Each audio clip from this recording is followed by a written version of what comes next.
Tá, beleza? Vamos falar um pouco aí de direito do trabalho, né? Hoje eu vou falar um pouco sobre insalubridade, periculosidade, que é um assunto bem legal e deixa muitos trabalhadores na dúvida, alguns alunos que estão começando o curso.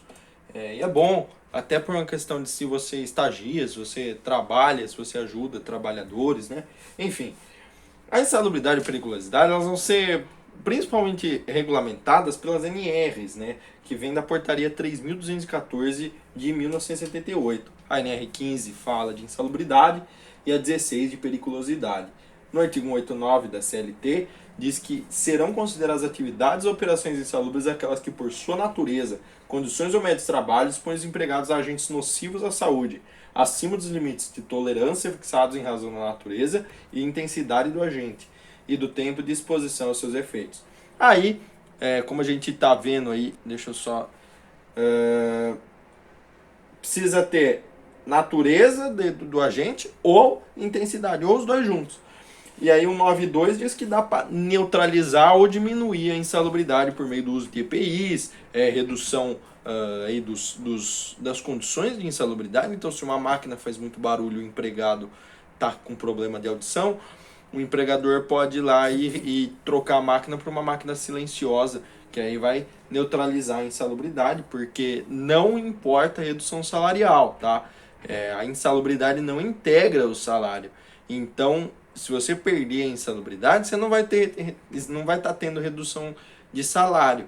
Você vai estar tendo tão somente uma redução do benefício, aí do adicional. Tá?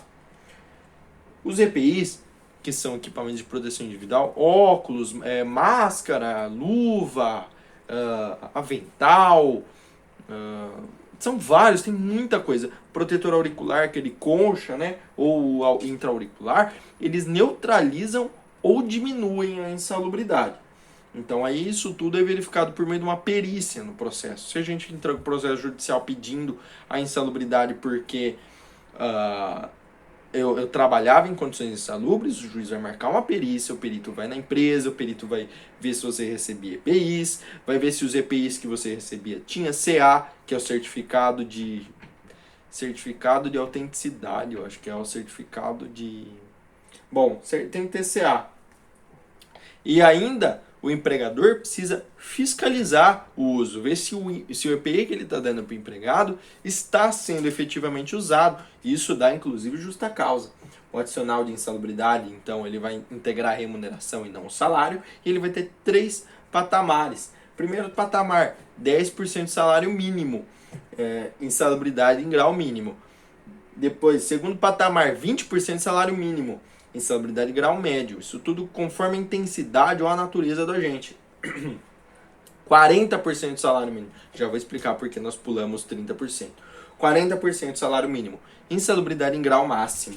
A INR15 vai estipular quais são os limites de tolerância, que variam conforme a concentração, intensidade do agente insalubre. Às vezes ele não é suficiente para causar mal para o empregado, às vezes só um pouquinho que ele está usando já causa uma desgrama na saúde do trabalhador. Então, ele é causado sempre por agentes ou ambientais ou físicos. Agentes ambientais são os físicos, os químicos e os biológicos. Um exemplo aí dos físicos, né? Calor, frio, pressão, vibração, são condições físicas que causam insalubridade.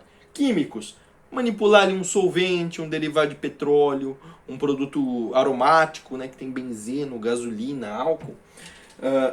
E aí agentes ambientais biológicos, então um hospital que tem doença, que tem coronga, que tem tudo. Aí a periculosidade é outro adicional. Está lá estipulado no 193. E é condicionado aos trabalhadores que trabalham em condições perigosas, ou seja, com risco iminente de morte, risco de violência física, risco de ser agredido, risco de tomar um choque. Então, as principais funções que têm periculosidade são as funções que lidam com inflamáveis, explosivos, energia elétrica. E energia elétrica não é trocar a tomada, é uma cabine primária, uma cabine secundária, o cara que mexe na alta tensão, né, o operador que mexe lá na alta tensão, ou até o segurança que fica moscando no banco, Ele está sujeito, porque ele está sujeito a uma violência física grave. Aí, como eu pulei os 30% de salubridade, é isso. 30% vai ser o adicional de periculosidade. Então a gente pega o salário base do empregado, na insalubridade é salário mínimo, na periculosidade a gente pega o salário base do empregado, tira 30%, que é o adicional de periculosidade. E essa exposição, tanto na insalubridade como na periculosidade, ela tem que ser habitual, permanente e intermitente. Não é entrei uma vez na cabine primária, no contrato de trabalho, de 5, 6 anos, que eu vou ter a periculosidade, tá? Tem que ser assim, entrar bem frequentemente. Aí eu separei algumas coisas pra gente falar aqui, bem legal. São atividades perigosas as que envolverem inflamáveis, explosivos de energia elétrica, uso de motocicletas, né? Então, de repente, eu tenho uma empresa que eu preciso do motoboy para ficar entregando coisa, ele está sujeito a perigo. Outra coisa, banheiro, né? Saiu uma decisão recente do TST dizendo que o empregado que limpa banheiro com grande circulação de pessoas está sujeito à insalubridade e merece o adicional. O Tribunal Superior do Trabalho deu o adicional para reclamante, né? E porque ela falou que tinha muita gente transitando pelo banheiro e podia, né, pegar uma doença e tal. No primeiro grau foi dado já, aí foi recorrendo e no final das contas manteve o adicional para essa reclamante. Mas aí é um caso que teve grande circulação de pessoas, tá? Nem sempre vai ser deferido o adicional de salubridade em caso de limpeza de banheiro. Aí também tem uma decisão se eu não me engano, é da subseção 1, especializada em dissídios individuais do TST. Bem legal. Não é o TST, é um pedacinho dele. Deferiu um adicional de insalubridade para um condutor de ônibus, pura e simplesmente porque ele estava sujeito à vibração. Muito bacana isso daqui. Teve uma mudança, né, no desvio de tolerância no ano 2014, mas o TST tem entendimento, isso foi sustentado na decisão. O TST tem entendimentos firmes de que em determinado grau a exposição a ruído e vibração acarreta um potencial risco à saúde do trabalhador. E o mais legal é que nesse caso aqui, se eu não me engano, o laudo pericial concluiu que não tinha insalubridade. Mesmo assim, o juízo deferiu. Insalubridade também é para agentes biológicos, enfermeiros, profissionais de saúde, radiação. Então, a insalubridade pode ser caracterizada pela exposição do trabalhador à radiação ionizante. Ionizante é o raio-x, é material radioativo mesmo.